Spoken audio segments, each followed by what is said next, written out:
Hello everyone, welcome to another one of our Free Friday community classes right here on the YouTubes.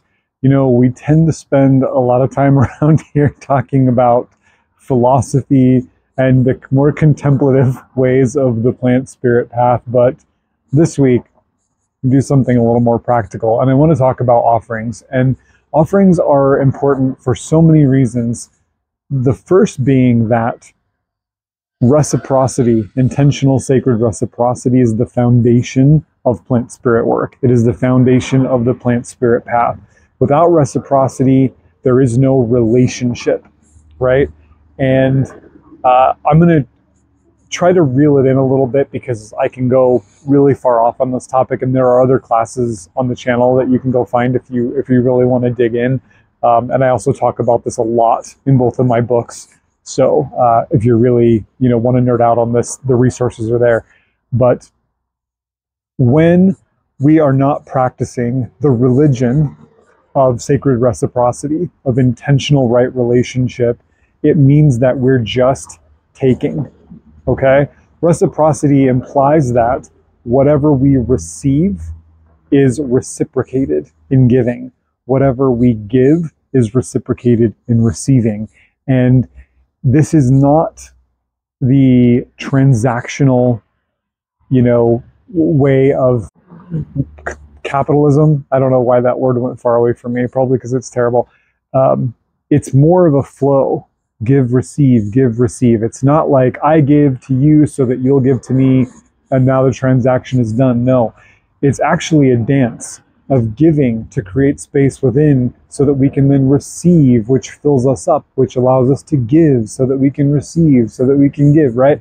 And then we're in the dance. Then we're in the relationship. Then we're doing plant spirit work. So offerings are very important. Reciprocity is very important. And especially when it comes to so many of our spiritual allies, so many of our non-human allies, so often in this human exceptional world, they just get looked at as commodity. They get used as resources. They get tapped as resources. We consider them, because of so many prevalent philosophies in the world these days, that they're here to serve us. They're here to take care of us. And so we never consider, what would giving back to them look like? And so when people start getting involved in paganism, in nature-based spirituality, and various perspectives of animism, one of the first things we learn is the importance of making offerings. But sometimes you'll find books and teachers and classes and stuff kind of just stop there, like, oh, we should make offerings. And you know me, I'm going to say, why? What's the next question? Why do we make offerings? What's the purpose? What's happening? What's the process, right? And that process is reciprocity, right? It's us doing what we can to give back, to create space within us to receive more, which creates space within our allies so they can receive our love. And, the reality at the end of the day is, when it comes to a lot of our spiritual allies, there's not a lot that we as humans feel like we can do for them, right? We have these cool opposable thumbs, some of us, and we can be of service to them in certain ways. We'll talk about that here in a second. But a lot of folks, we're always curious, like, what can I bring to the table? What could I possibly do for these ancestors or these deities or the plants, right? And the reality is there's a lot we can do. And the reality is that the sentiment means more than you think, okay? So even if you aren't the provider, even if you're not doing something massive for these allies, doing something counts. And it means that you're choosing to participate instead of just taking. You're participating, involving yourself instead of just being a bystander, right? Removing yourself from nature, removing yourself from the flow of things as though humans are somehow above it, right? Which is how we're trained. So even if you do the smallest little thing, it counts. So I want to talk about a couple of ways to make offerings now that we've explored the reason. And I will say this, if you have not been making offerings regularly to individual plants that you're very close to, or to the plant spirits all, or to particular deities that you work with or ancestors, when you bring this practice in, things will explode. Things get bigger, right? Because again, you start making space in your heart for them to fill up. You empty yourself to be filled. They empty themselves to be filled, and that happens. So, first thing to consider with offerings is that a lot of the information that's out there in the world about making offerings will encourage you to do things that maintain that perspective of anthropocentrism, that humans are the most important people in the planet, and that what we want to do means more than what's good for the all, right? So you'll see folks doing practices where offerings are left in nature, in the wild, or made with particular ingredients that, you know, at best don't actively harm animals and insects and fungi and plants, and at worst do harm them. So we have to always consider, like, you know, what is a gift if it's not well thought out? What is a gift if we go leave a gift somewhere and it causes a bunch of drama, you know, or chaos for a particular place? So I really favor offerings that are, you know, so gentle and so peaceful that I don't ever have to worry about them causing trouble. And I'm going to show you my favorite thing that I do here in a second. So think first and foremost, especially, you know, we'll kind of center plant spirits here, but you can apply this to lots of different allies. Service-oriented works, donating to organizations like United Plant Savers, right? Where work is being done to protect and steward for plants. You could think about going on your morning walk or your favorite hike and bringing along a bag with you to pick up trash. I know it seems so pedestrian, but it goes such a long way. The only thing we really own that we can really give away to the plants is our time and our energy, right? Everything else is borrowed. So do these service works, clean up, protect, educate, you know, go on walks with people and tell them about the plants. Say, like, this tree has this name and this story and this magic and this medicine and this folklore, and it personalizes the tree. And suddenly that person who you're teaching will have a very hard time disrespecting those plants in the future, because there will be this communication with them, right? This connection. So the other thing that I think about is, you know, your voice, just taking the time, not just to say thank you, because in a lot of the fairy lore, we see that saying thank you to non-human spirits is considered dismissive, especially by the Fae, right? That it's kind of like what you would say to somebody you see as a servant. Oh, thank you. Rather, we should unpack our gratitude and say, thank you for this specific thing and this specific thing and this thing you did and this way you showed up. And if we don't have anything personal, we can say, thank you for showing up in the folklore this way, or, you know, for this thing you do for so many people over the ages, right? Be specific. And if you speak it out loud, there's this energy transfer that happens. It's really powerful.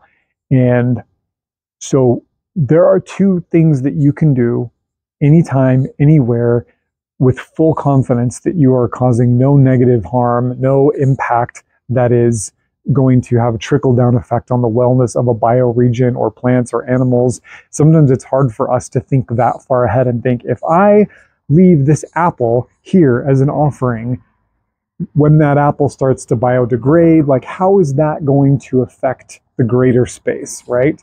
And I use that because there are examples of people leaving organic materials like apples or bread in places where it ends up bringing problems, right? So even that feels so natural and so basic, but it can be problematic. So I try to think about, you know, if I don't know much about the bioregion, if I don't know enough to leave a physical offering, what could I do? And one other story I want to tell you before I teach you my main technique is, the other day, we were out in the gardens and doing some ritual work outside under one of my favorite trees. And I started to kindle some incense coal to burn some incense. And in that moment, it hit me that in the tree, very high, maybe 45, 50 feet above me, there is currently a crow's nest, right? There's a nest of two parent crows and some babies, very loud, rambunctious babies in there. And I had this ability to just stop for a second and say, if I burn this incense under this tree in this spot, as that smoke rises up and the birds experience that smoke and that burning smell, it could very well cause them a great deal of stress. It could even cause them to bail on the nest, thinking that there's a fire coming. So we did something different. So we do try to think ahead, but sometimes even the most simple, and I love incense as an offering. It's a core part of my offering work, but even something like that can be problematic. So we always want to think ahead. So let me show you my favorite thing to do, especially for plants, but again, you can apply this to spirits of place, to deities, to ancestors, is that you go to the tree or to the plant stand or wherever, and you find already in the space a little stone, a little rock, right? Just one that can fit into the palm of your hand.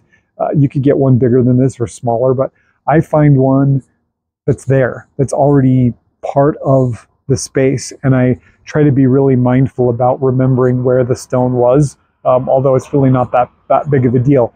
And what I will do is while I'm sitting with that plant, that tree, that plant stand, that, doing meditation or just going on a walk sometimes, is I will hold that stone in my hand, just kind of mindfully and intentionally warming it up with my own energy, with my own metabolic heat leaving my body, kind of putting a little bit of myself into the stone.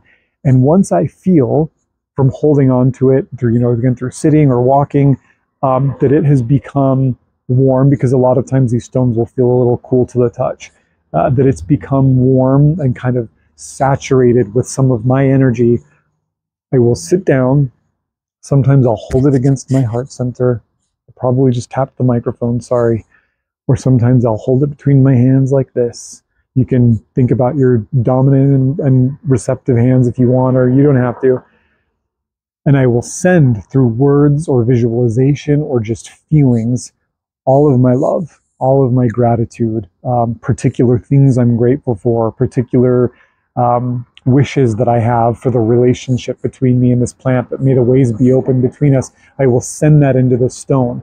Remember that these guys are like little computer chips in a certain way, right? They are very much collectors and gatherers of information. They have crystalline structure, which helps to hold pattern and information. So when you charge these stones with your love, your gratitude, your intent, your prayers, saying charms over them, whatever, they will hold on to that pattern, for a certain amount of time.